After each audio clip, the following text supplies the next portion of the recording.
Assalamualaikum warahmatullahi wabarakatuh. Waalaikumsalam warahmatullahi wabarakatuh. Ya, oke. Selamat pagi. Ya, semoga selalu dalam keadaan sehat. Oke, pada kesempatan kali ini, ya walaupun belum semuanya, tapi karena sudah waktu kita belajar gitu ya. Oke, hari ini kita akan membahas tentang fenomena kuantum. Di mana itu kemarin sudah kalian rangkum, ya, yang bab 8. Bab 8 kan kalian sudah rangkum itu. Nah, Pak Guru akan jelaskan tentang materi yang ada di bab 8. Begitu. Oke, sudah dibuka buku ininya. Buku diktat untuk kuantumnya. Halo? Halo, halo.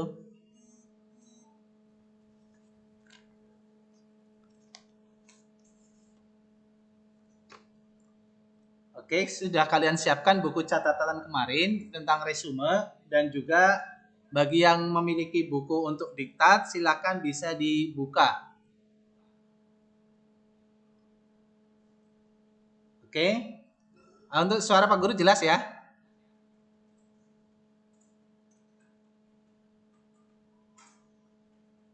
Halo, untuk suara Pak Guru jelas enggak ini? Jelas, Pak. Oke, ya. Jelas, Berarti Pak. Pak Guru bisa mulai ya untuk materinya. Oke. Bisa. Oke.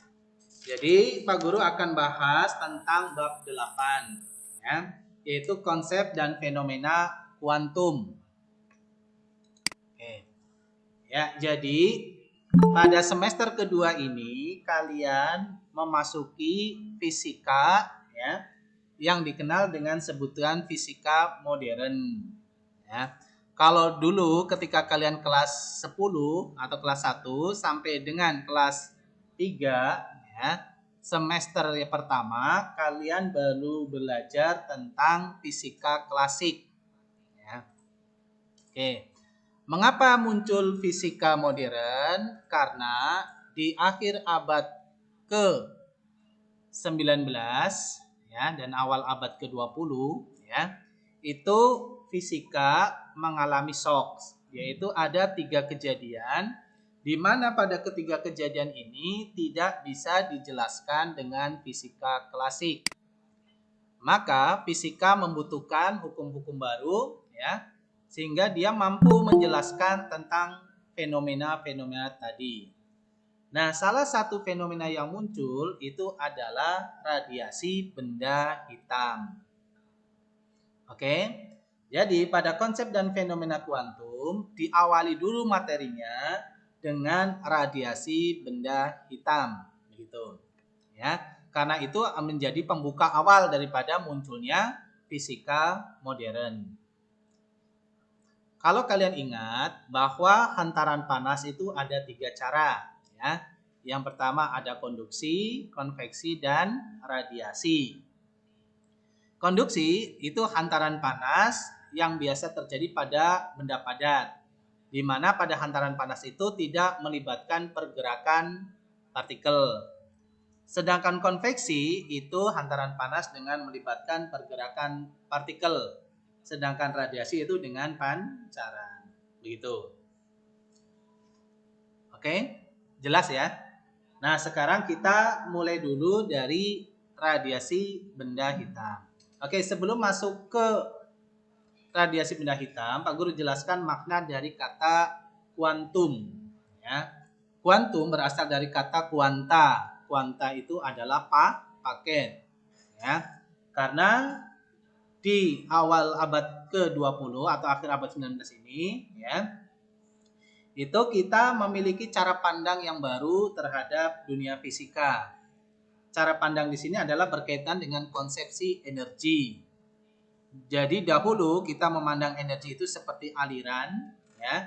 Kemudian karena adanya radiasi benda hitam ini ya, itu merubah, ternyata kita bisa memecahkan kasus ini itu dengan cara memandang energi itu sebagai paket-paket energi. Ya, atau semacam seperti sebuah benda yang dipotong-potong. Kalau kita permisalkan energi itu sebagai benda, ya. Benda itu tersusun atau energi itu tersusun atas potongan-potongan. Ya, potongan-potongan kecil. Potongan-potongan itulah yang dinamakan sebagai paket atau kuanta. Di mana ukuran paketnya itu adalah 6,625 kali 10 pangkat min 34 ya. Kalau ya, min 34. Ya. Atau yang dikenal dengan sebutan tetapan Planck. Ya, kenapa disebut dengan tetapan Planck? Karena yang menemukannya adalah Max Planck, begitu. Oke. Jadi kenapa muncul fisika modern? Karena kita memandang konsepsi energi itu sekarang seperti sebuah paket. Paket itulah yang dinamakan sebagai kuanta. Ya. Kuanta kemudian kita sebut dengan nama kuantum. Ya, konsep dan fenomena kuantum. Ya, itu judul pada bab ke-8. Oke, jelas ya? Oke. Radiasi benda hitam. Oke, silahkan kalian lihat untuk PowerPoint-nya. Oke, setelah presentasikan.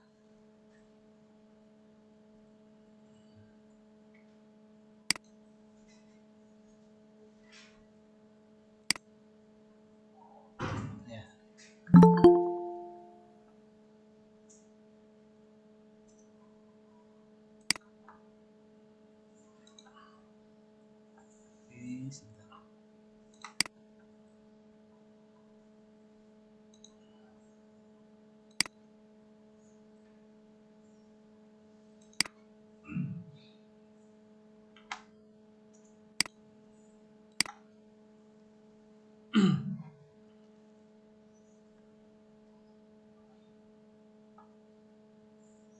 Ya, untuk PowerPoint sudah tampak belum? Ya, oke, sudah ya. Sudah, Pak. Ya, oke. Jadi pertama tadi dikatakan ya hantaran panas itu ada 3 ya, yaitu kita kenal dengan nama konduksi, konveksi sama radiasi. Nah, pancaran ini adalah di layar slide 1 ini adalah hantaran panas yang menggunakan radiasi. Nah, di sini kemudian muncul ada istilah benda hitam. Nah, perlu kalian ketahui mengapa kita melihat warna hitam, ya? Mengapa kita lihat warna merah dan sebagainya. Oke, kita awali dari spektrum, ya. Kenapa mata kita bisa melihat benda berwarna kuning? Karena cahaya matahari itu bersifat polikromatik, ya. Dia memiliki rentang Magico-Hibinium, ya. Kenapa kita bisa melihat warna merah? Karena warna-warna dari sinar matahari itu ya selain warna merah itu semua diserap ya, sedangkan warna merah itu dipantulkan sehingga kita bisa melihat benda berwarna merah. Kenapa kita lihat warna kuning? Karena seluruh warna selain kuning semua diserap oleh benda itu, sedangkan kuning itu yang ditangkap oleh mata.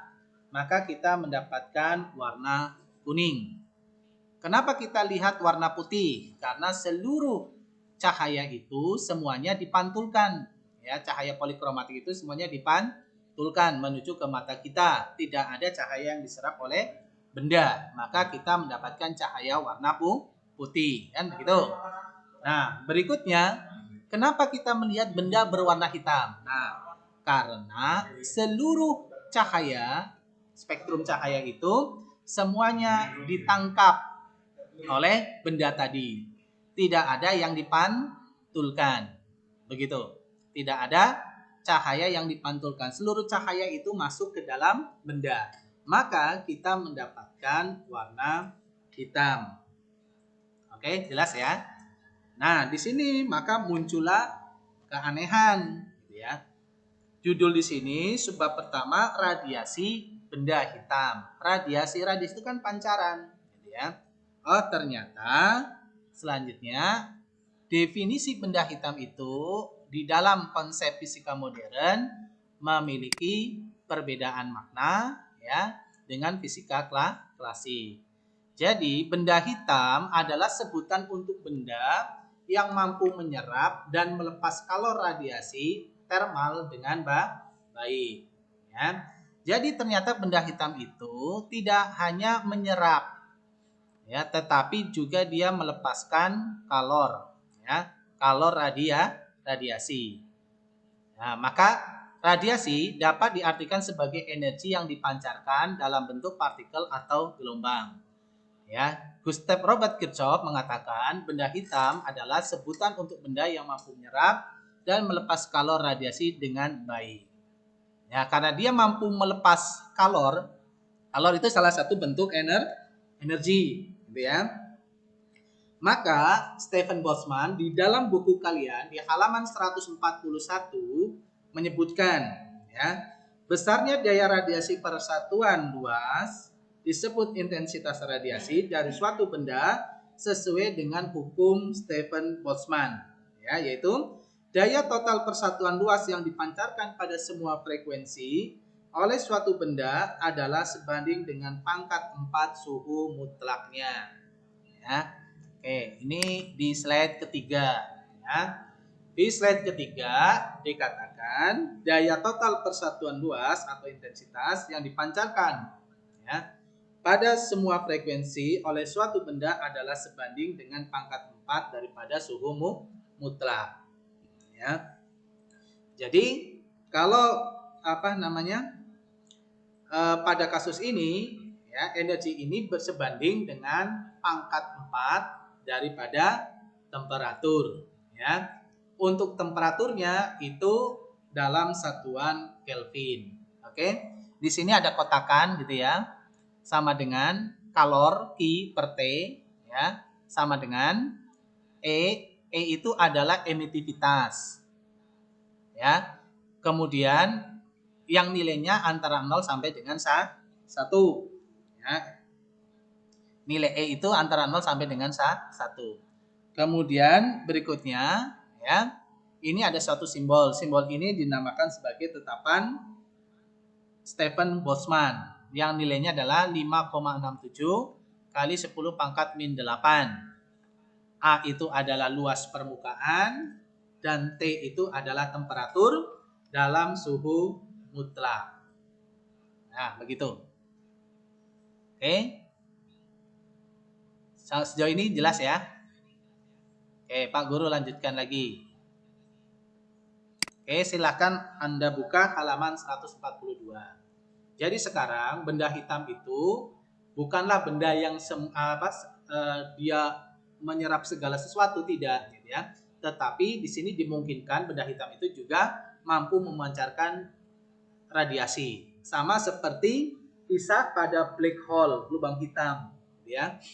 Stephen Hawking mengatakan, ya, bahwa lubang hitam itu, apa itu lubang hitam? Lubang hitam itu adalah kisah kematian sebuah bintang, ya. Berada di angkasa, ketika bintang itu runtuh, maka bintang itu bisa menjadi white dwarf, ya, yaitu bintang KT putih, bisa menjadi pulsar. Nah, setelah bintang KT dan bintang pulsar, maka dia akan runtuh akibat gravitasi, menghasilkan black hole atau lubang hitam, ya. Bagi kalian yang sudah pernah menonton film Interstellar, ya, maka kalian lebih paham apa itu black hole. Yaitu ada filmnya, judulnya adalah Interstellar. Ya, dikisahkan ada seorang astronot, ya, dia melewati sebuah lubang hitam. Itu. Oke. Nah, Stephen Hawking mengatakan ternyata black hole itu pun mampu memancarkan radiasi. Radiasi itu berarti ada sesuatu yang keluar daripada black hole. Itu. Oke. Nah, selanjutnya di halaman 142 yaitu hukum pergeseran Wien. Ya, silakan Anda buka halaman 142. Di situ di bagian atas ada tabel, ya. Di situ ada tabel suhu dan warna, ya.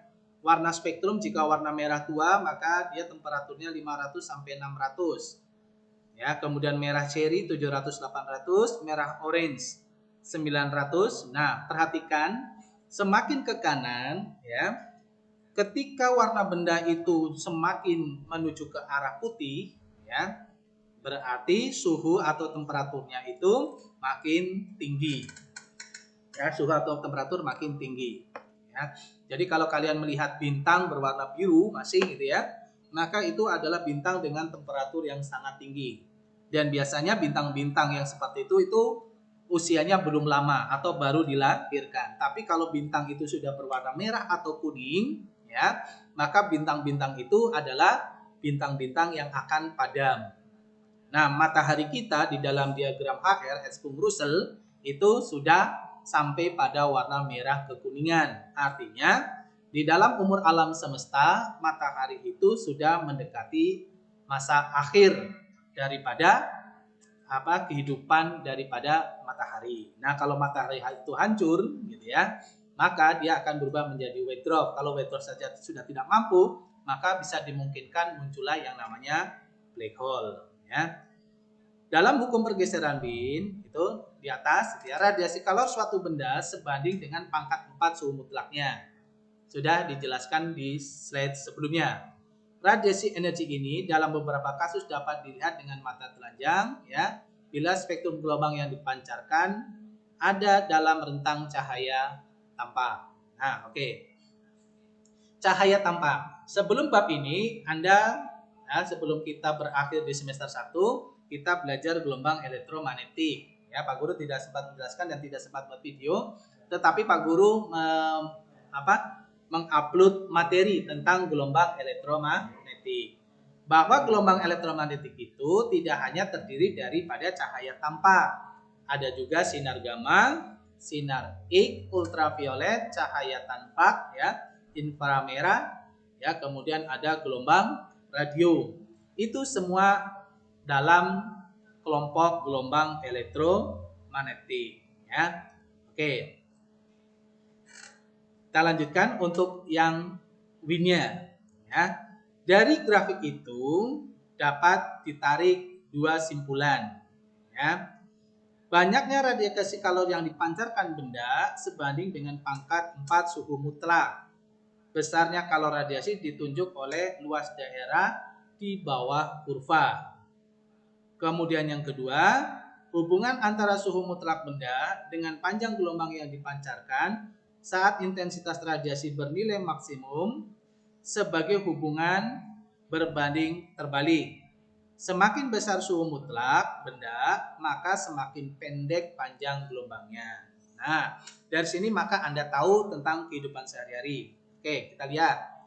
Semakin besar suhu, maka panjang gelombangnya makin pendek. Oke, kalau Anda nyalakan kompor gas itu kan berwarna biru gitu ya. Anda lihat apinya itu fokus apa menyebar. Ya, maka kalian akan melihat api yang bernyala biru itu dia lebih fokus bandingkan dengan menggunakan kompor minyak ya, atau ketika Anda menggunakan kayu bakar ya. Menggunakan kayu bakar maka apinya itu akan jauh melebar ya, karena dia berwarna merah. Nah, di sini telah disebutkan kalau temperaturnya rendah, maka panjang gelombangnya lebih panjang ya, atau lebih besar ya. Maka secara kuantitatif ya, Wien merumuskan hubungan antara T suhu dengan panjang gelombang sebagai berikut ya. Di dalam buku kalian telah tertulis bahwa besarnya panjang gelombang dikalikan dengan temperatur menghasilkan ya bilangan yang konstan. Bilangan konstan itu dinamakan sebagai tetapan pergeseran Wien. Nah, begitu. Ya. Oke. Selanjutnya kita masuk ke dalam teori Planck. Nah, teori Planck inilah yang mendasari daripada fisika modern. Nah, bagaimana Max Planck itu membuat suatu gagasan? Ya, Max Planck itu adalah seorang profesor di Jerman. Ya, dia sangat tertarik dengan hukum kedua termodinamika. Ya, nah Termodinamika itu adalah cabang ilmu fisika yang membahas tentang panas. Gitu. Atau panas itu disebabkan karena ada energi kalor. Kalor itu adalah pembawa energi panas. Jadi Max Planck itu di suatu hari di akhir tahun 1800-an gitu ya. Dia merubah pola pikir. Dia menganggap energi itu ya bukan sebagai tidak bersifat sebagai kontinu, ya, tidak seperti aliran, tetapi dia menganggap energi itu sebagai paket atau dikatakan tidak kontinu. Dijelaskan pada halaman 144. Ya, di dalam ilustrasi komiknya itu digambarkan Max Planck itu sedang mencacah energi. Jadi digambarkan energi itu seperti semacam sebuah pipa gitu ya, berbentuk silinder. Kemudian di situ Max Planck digambarkan sedang memotong-motong energi. Potongan terkecilnya itulah yang dinamakan sebagai tetapan Planck dengan nilai 6,63 kali 10 pangkat minus 34. Ya. Jadi rumus ini bahwa energi itu ya sebanding dengan besarnya nilai frekuensi. Ya, di sini lihat rumus energi ya, E sama dengan H kali frekuensi. Di tahun-tahun sebelumnya gitu ya, ketika kalian kelas 10 dan kelas 11, persamaan energi itu E gitu ya sama dengan gitu ya. Misal energinya energi potensial, maka muncul rumus MGH, massa kali percepatan kali ketinggian. Muncul konsep massa. Kemudian berikutnya energi kinetik E sama dengan setengah mv kuadrat. Muncul kehadiran massa gitu ya. Kemudian energi potensial gravitasi E sama dengan km1 m2 per r kuadrat. Muncul konsepsi massa. Maka dikatakan di masa lalu kehadiran massa menghasilkan energi. Tetapi sekarang gitu ya, di rumus ini tidak menghasilkan konsepsi massa. Keberadaan frekuensi itu pun ternyata mampu menghasilkan energi. Maka Einstein menganggap massa itu adalah energi beku. Jadi ketika energi itu dibekukan, lahirlah konsepsi tentang massa. Tetapi ketika energi dibebaskan, maka lahirlah konsepsi tentang gelombang. Nah, kisah ini nanti akan menyatukan ya dua gagasan tentang cahaya. Jadi di tahun 1600-an atau mendekati tahun 1700-an itu ada perseteruan antara Sir Isaac Newton dan Huygens. Ya. Huygens menganggap cahaya itu sebagai gelombang karena dia memiliki sifat-sifat gelombang. Ya, bisa dibiaskan, bisa dipantulkan, bisa didifraksikan. Ya, itu adalah sifat-sifat cahaya bersifat sebagai gelombang. Tetapi di satu sisi, Sir Isaac Newton di dalam buku Optik menjelaskan, ya, bahwa cahaya itu tersusun atas korpusel atau partikel-partikel. Ya. Jadi satu beranggapan cahaya sebagai partikel, yang satu menganggap cahaya itu sebagai gelombang. Nah, sebagai gelombang. Nah, karena sifatnya ini tidak bisa bertemu, ya, tidak bisa bersatu, ya, maka pada masa itu, ya, belum terjadi kesepakatan, ya, atau kesamaan pendapat. Dan pada masa itu teori Huygens itu lebih jauh diterima karena praktiknya memang membuktikan cahaya sebagai gelombang. Nah, nanti persamaan Max Planck ini dipakai oleh Einstein untuk menjelaskan efek fotolistrik yang akan dijelaskan pada subbab berikutnya.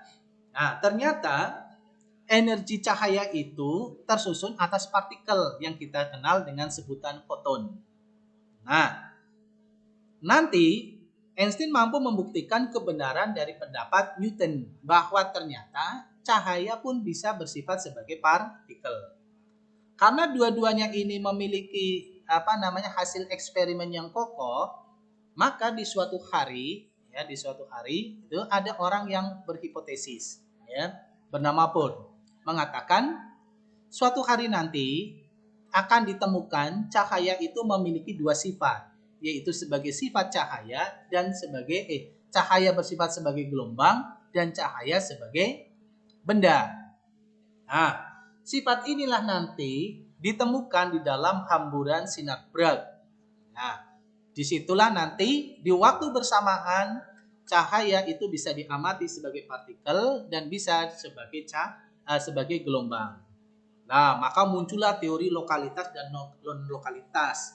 Nah, ini teori tentang apa? Ya, ini ada beberapa teori yang berusaha menjelaskan seperti tentang mungkin nggak muncul santet gitu ya, voodoo gitu. Karena apa? Karena sebetulnya benda itu adalah tadi dikatakan energi yang beku. Gitu ya. Maka ketika paku itu dibebaskan dari kebekuannya, maka dia bersifat sebagai gelombang. Nah, kalau sebagai gelombang maka dia bisa apa? Menyusup. Ya. Contoh suara, saya bersuara di ruang X gitu ya. Orang berada di ruang Y yang berdekatan dengan saya, maka suara saya masih bisa terdengar. Mengapa? Karena suara itu menembus ya daripada tembok. Nah, sama seperti konsep pada hal-hal seperti tadi, seperti bagaimana merubah paku menjadi gelombang, kemudian dibekukan lagi. Nah, itu teori yang muncul itu dikenal ada teori lokalitas dan non lokalitas yang muncul di sekitar tahun 1940-an. Ya, begitu. Ya. Jadi rumus ini E sama dengan H kalikan frekuensi menunjukkan bahwa kehadiran frekuensi mampu melahirkan energi. Ya, begitu. Tetapi Max Planck sebagai pencetusnya pada masa itu ragu. Ya. Ragu, jangan-jangan rumus saya ini tidak diterima gitu ya. Tetapi ternyata nanti ada ilmuwan ya, Wien dan Relix Jin ternyata cocok kalau menggunakan rumusnya ini siapa? Max Planck. Nah, sejak saat itu rumus ini mulai dipakai, apalagi ketika keberhasilan Albert Einstein ya menjelaskan efek fotolistrik. Oke? Ya. Oke, selanjutnya kita masuk ke halaman 145. Dualisme gelombang partikel. Nah, kenapa muncul subbab dualisme gelombang partikel? Karena tadi kisah sejarahnya, yaitu dulu Huygens dan Newton belum sepaham. Newton menganggap cahaya sebagai benda yang kita kenal dengan sebutan korpusel, sedangkan Huygens menganggap cahaya sebagai gelombang. Nah, bertahun-tahun mereka teori ini memiliki pendukungnya masing-masing, ya. Kemudian setelah Einstein dengan efek fotolistrik membuktikan bahwa cahaya pun bisa ternyata tersusun atas partikel yang disebut dengan foton, maka muncullah hipotesis tentang bahwa cahaya tersusun atas partikel dan gelombang. Nah, di suatu hari nanti di dalam hamburan sinar Bragg terbukti. Maka sejak saat itu gelombang cahaya bersifat sebagai partikel dan sebagai gelombang. Sifat ini dinamakan sebagai dualisme. Jadi dualisme gelombang partikel adalah istilah untuk memberikan sifat cahaya memiliki sifat dual atau kembar.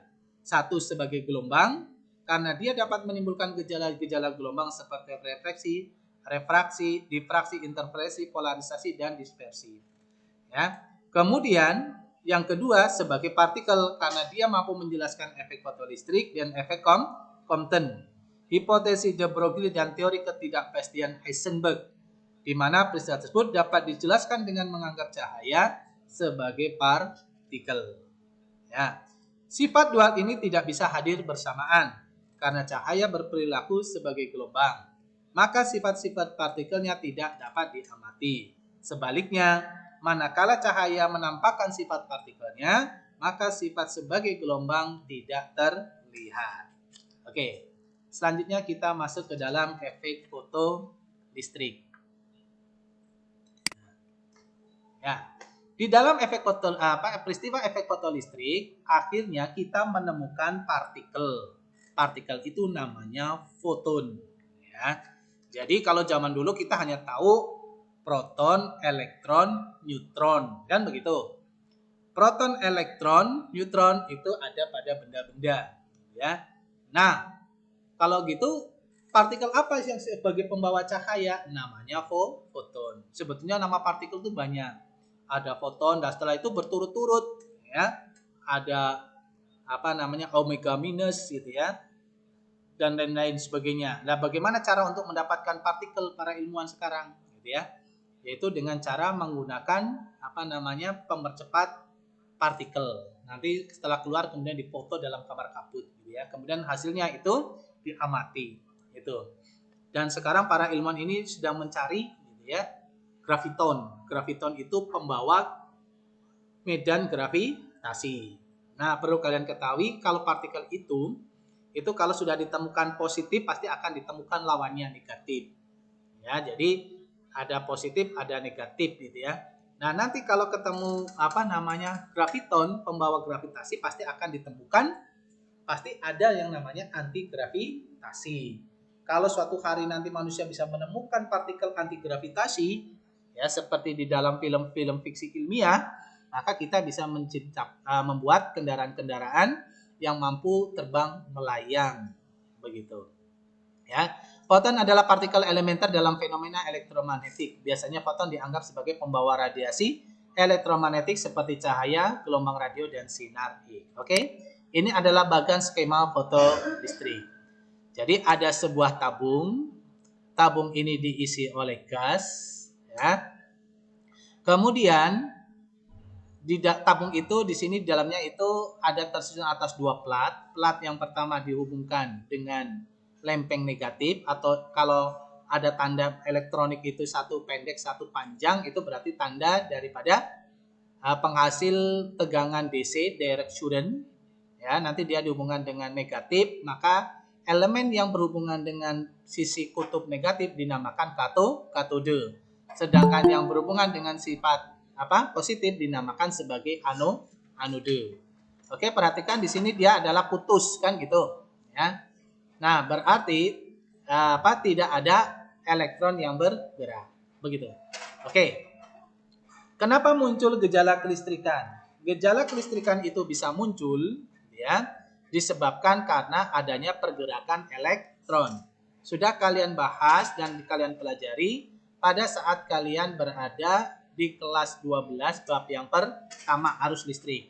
Apa itu arus listrik? Arus listrik didefinisikan sebagai banyaknya muatan elektron yang bergerak di dalam lintasan tertutup. Gitu. Berarti elektron bergerak. Nah, pada awal mulanya light ini atau cahaya ini tidak ada. Maka ketika di sini dikasih ampere meter itu alat pengukur arus, maka di sini tidak menunjukkan gejala kelistrikan. Mengapa? Karena di sini pedot, ya, putus, nggak ada kabel, ya. Tapi tabung yang hanya diisi gas, gitu ya. Nah, tetapi terjadi keanehan ketika ada cahaya yang ditembak, ya, ditembak menuju ke katode. Nah, ternyata ampere meter ini bergerak, jarumnya. Karena jarum ampere meter bergerak, maka menandakan muncul arus. Kalau arus itu muncul berarti elektron ini keluar. Ya. Dia terlempar seperti orang bermain kelereng, gitu ya. Ada kelereng dalam satu ikatan di dalam sebuah lingkaran kan gitu. Kemudian ditembak kelereng lain, maka kelereng ini ada yang lepas. Nah, penembak kelereng lain itu kita misalkan kalau di dalam permainan itu ya, di sini adalah dimainkan oleh cahaya. Nah, kalau cahaya itu bersifat sebagai gelombang, maka dia tidak mampu melepaskan elektron yang berada dalam katoda. Maka dijelaskan oleh Albert Einstein bahwa elektron ini bisa lepas karena cahaya ini memiliki partikel. Partikel itulah yang dinamakan sebagai foton.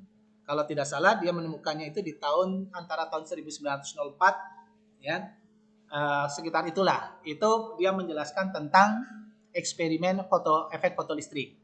Dan di tahun 1920 atau 1921 barulah Albert Einstein mendapatkan Nobel atas penjelasan dia tentang gejala efek fotolistrik, ya.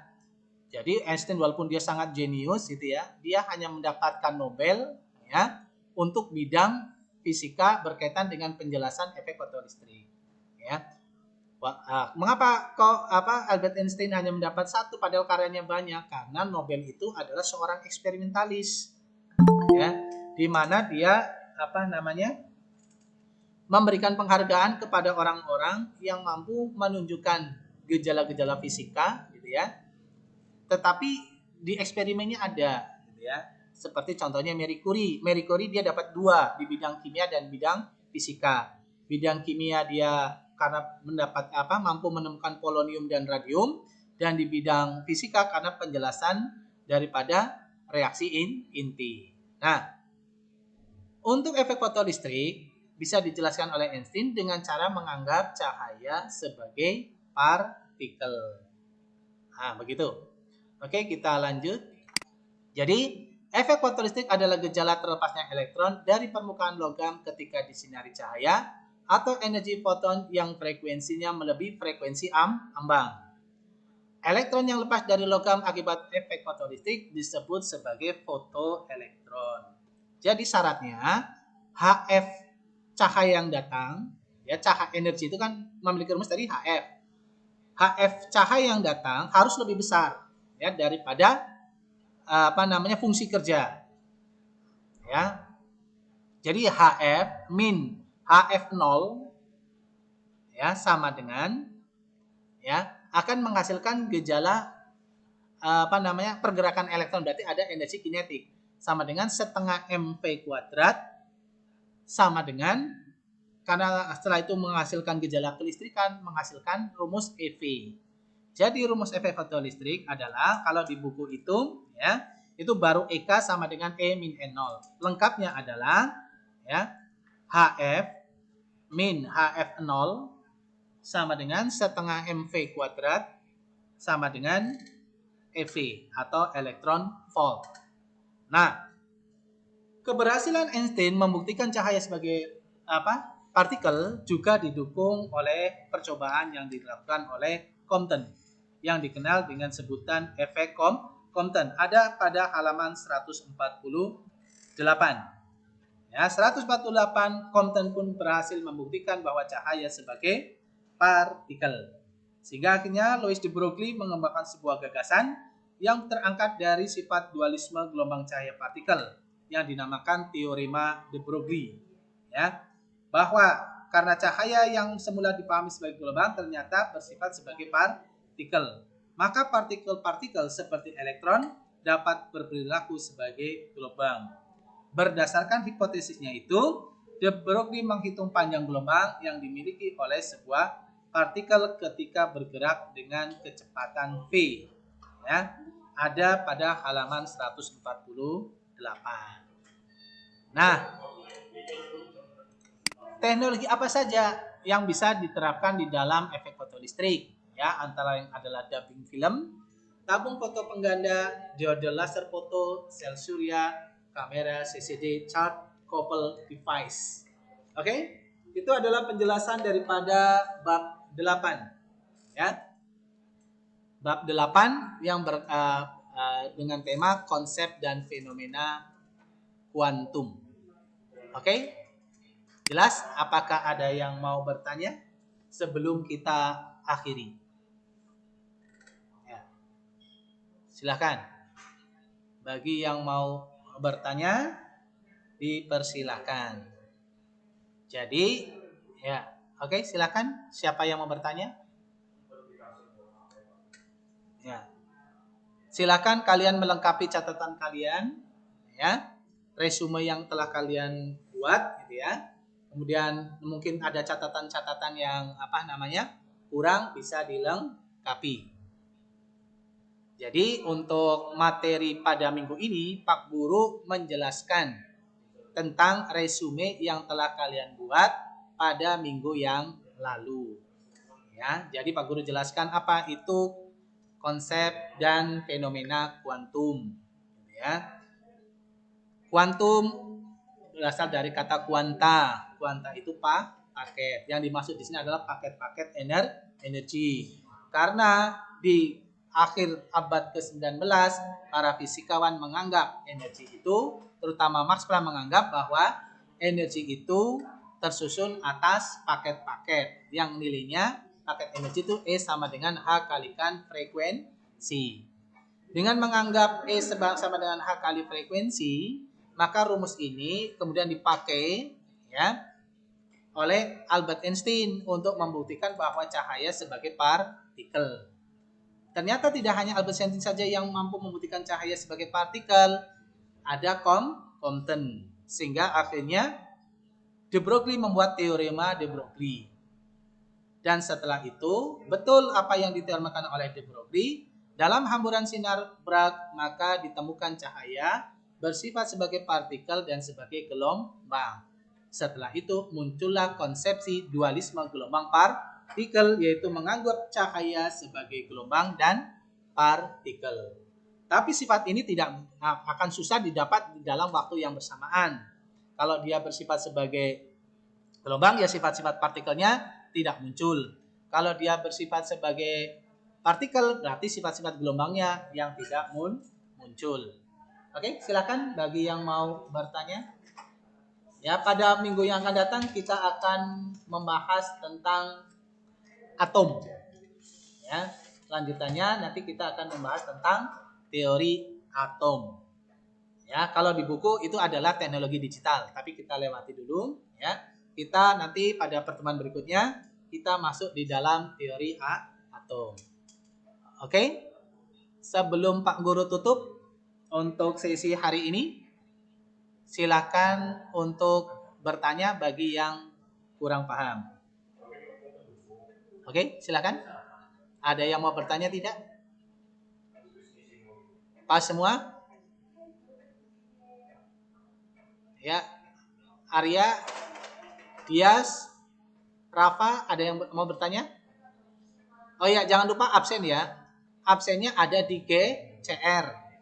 Nanti ini pun Pak Guru rekam. Insya Allah ini Pak Guru rekam. Ya. Nanti mungkin Pak Guru tempelkan juga di GCR. Ya, sehingga nanti ketika kalian mau belajar, maka jejak digitalnya masih bisa kalian dapatkan. Oke? Jika tidak ada yang bertanya, maka Pak Guru akhiri dulu pertemuan hari ini dengan bacaan hamdalah bersama-sama. Alhamdulillahirabbil alamin. Sekian, terima kasih. Assalamualaikum warahmatullahi wabarakatuh.